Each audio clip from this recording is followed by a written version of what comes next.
ഹരേ കൃഷ്ണ. എല്ലാ കുടുംബാംഗങ്ങൾക്കും എൻ്റെ വിനീതമായ നമസ്കാരം അറിയിക്കുന്നു. ഇന്ന് കൊട്ടിയൂരപ്പനും പൂന്താനവും ഇവരെക്കുറിച്ചുള്ള കഥയാണ് അവതരിപ്പിക്കാൻ പോകുന്നത്. എൻ്റെ പേര് സുധാ നടരാജൻ. നമുക്ക് കഥയിലേക്ക് പ്രവേശിക്കാം. ഭക്തകവിയായ പൂന്താനം ഒരിക്കൽ കൊട്ടിയൂർ ക്ഷേത്രത്തിൽ ഭജനമിരിക്കാനായി എത്തിച്ചേരുന്നു. ഉത്സവകാലമല്ലാതിരുന്നതിനാൽ അക്കരെ ക്ഷേത്രത്തിൽ പോകാനായില്ല. ഇക്കരെ അമ്പലത്തിൽ ഭാഗവത പാരായണമായി കഴിച്ചുകൂട്ടാൻ അദ്ദേഹം നിശ്ചയിച്ചു. ആദ്യ ദിവസങ്ങളിൽ പ്രത്യേകതകളൊന്നുമില്ലാതെ പാരായണം നടന്നു. അന്ന് ദശമസ്കന്ധം 60-ാം അധ്യായം വായിച്ചു തീർത്ത് അടുത്ത അധ്യായത്തിന്റെ തുടക്കത്തിൽ അടയാളം വെച്ച ഗ്രന്ഥം അടക്കി. നാമജപവും സന്ധ്യാകർമ്മങ്ങളും കഴിച്ചു. ഭക്തന്മാരും പണ്ഡിതന്മാരുമായി ചർച്ച ഉണ്ടായിരുന്നു. പിന്നെ ഭക്ഷണം കഴിച്ചു കിടന്നു. പിറ്റേന്ന് രാവിലെ കുളിയും തേവാരവും കഴിച്ച ഗ്രന്ഥം തുറന്നു. ഭക്തി പുരസ്കാരം വായിക്കാൻ തുടങ്ങി. കർഹി ജിസുഖമാസീനം സ്വതൽപസ്ഥം ജഗദ്ഗുരും പതിം പര്യചരത് വൈഷ്മി വ്യജനേന സഗീജനൈ എന്ന് തുടങ്ങി.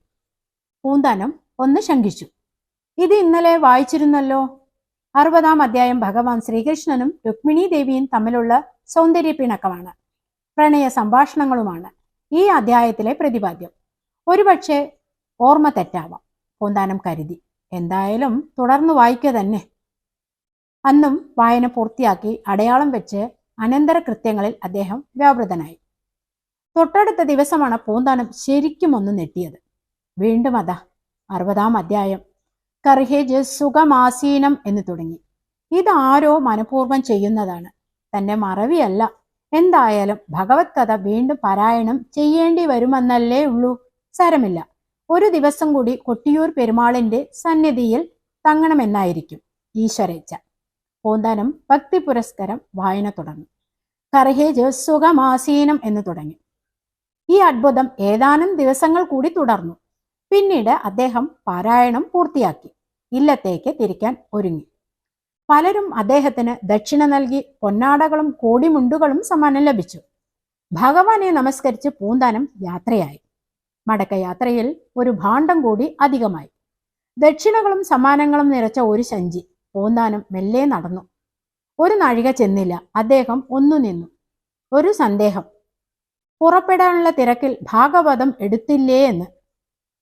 പൂന്താനം ഭാണ്ഡം മുഴുവൻ പരിശോധിച്ചു. ഇല്ല, ഗ്രന്ഥമില്ല. ആ മഹാഭാഗവതം എൻ്റെ കയ്യിലില്ല. മഹാഭാഗവതൻ ദുഃഖിതനായി. സാരമായി താൻ മറന്നു. ദക്ഷിണയും പൊന്നാടയും കൊണ്ട് സഞ്ചി നിറയ്ക്കുന്ന തിരക്കിൽ ഗ്രന്ഥം എടുക്കാൻ മറന്നുപോയി. ഇത്രയും കാലം ഭഗവത് സേവ ചെയ്തിട്ടും ഐഹികത്തിൽ തന്നെയാണല്ലോ ഭഗവാനെ അടിയന്റെ ദൃഷ്ടി. പൂന്താനം വ്യസനിച്ചു. ഗ്രന്ഥം നഷ്ടപ്പെട്ടുകൂടാ. ഇത് ഗുരുനാഥൻ അനുഗ്രഹിച്ച് തന്നതാണ്. വായന തുടങ്ങിയ കാലം തൊട്ട് എൻ്റെ കയ്യിലുള്ളതാണ്. ഇത്രയും കാലവും ആ ഗ്രന്ഥമാണ് പാരായണം ചെയ്തത്. ഇപ്പോൾ കൊട്ടിയൂരപ്പന്റെ സന്നിധിയിൽ വെച്ച് അത് നഷ്ടമായല്ലോ. എങ്ങനെയെങ്കിലും ഗ്രന്ഥം തിരികെ നേടണം. മിക്കവാറും അവിടെ തന്നെ ഉണ്ടാവും. അപ്പോൾ ഓർമ്മ വന്നു. മുഖമണ്ഡപത്തിലെ ഉത്തരപ്പടിയിലാണ് വെച്ചിരിക്കുന്നത്. ആരും എടുക്കാൻ സാധ്യതയുണ്ടാകില്ല. വൈകണ്ട, തിരിച്ചു നടക്കുക തന്നെ ശരണം. പൂന്താനം ക്ഷേത്രത്തിൽ തിരിച്ചെത്തിയപ്പോൾ അത്താഴ പൂജ കഴിഞ്ഞ് നട അടച്ചിരിക്കുകയാണ്. മുഖമണ്ഡപത്തിലെ ഉത്തരപ്പടിയിൽ നോക്കി. ഗ്രന്ഥം അവിടെയില്ല. ഗുരുവായൂരപ്പാ, അത് നഷ്ടപ്പെട്ടു. പൂന്താനം തളർന്നുപോയി. പെട്ടെന്ന് അടക്കി പിടിച്ചുള്ള ഒരു സംസാരം കേട്ടു. അദ്ദേഹം ഒന്ന് ഞെട്ടിപ്പോയി. ക്ഷേത്രത്തിൽ കള്ളന്മാർ. പൂന്താനം ചെവിയോർത്ത് സംസാരം ഒന്നുകൂടി വ്യക്തമാക്കി. വേണ്ട വേണ്ട, ഞാൻ വായിക്കാം, ദേവി ശ്രദ്ധിച്ചോളൂ. പൂന്താനം ഞെട്ടിപ്പോയി. ആരാണ് ഈശ്വര എന്ന് തോന്നി. ശരി ശരി, വായിക്കൂ. ഒരു സ്ത്രീ ശബ്ദം. പൂന്താനത്തിന് തീർച്ചയായി ഭഗവാനും ഭഗവതിയും തന്നെ.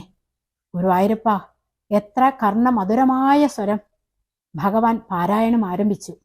ശ്രീമദ് ഭാഗവതം പൂന്താനത്തിന്റെ കാണാതായ ഭാഗവത ഗ്രന്ഥം വായിക്കുന്നത് ദശമസ്കന്ധം 60-ാം അധ്യായം. കർഹേ ജസുഖമാസീനം സ്വതൽപസ്ഥം എന്ന് തുടങ്ങി. പൂന്താനത്തിന് കാര്യങ്ങൾ വ്യക്തമായി. അടയാളം മാറ്റിവെച്ചിരിക്കുന്നത് ഭഗവാനാണ്. ഗ്രന്ഥമെടുത്ത് വച്ചതും ഭഗവാൻ തന്നെ. മായ കൊണ്ട് താനൊക്കെ മറന്നു. ഭഗവാൻ തന്നെ പരമ ഭാഗവതനും. ഭഗവാന്റെ പാരായണം തുടരുകയാണ്. മധുരമായ ഒരമൃത പ്രവാഹം. പൂന്താനം നിശ്ചലം നിന്നുപോയി. കണ്ണുകൾ നിറഞ്ഞൊഴുകയാണ്. ശരീരം പുളകം കണ്ടു ഹൃദയത്തിൽ ആനന്ദസമുദ്രം തിരയടിക്കുന്നു. ഗുരുവായൂരപ്പ ഗുരുവായൂരപ്പ! അർത്ഥബോധാവസ്ഥയിൽ പൂന്താനം മന്ത്രിച്ചു കൊണ്ടിരുന്നു.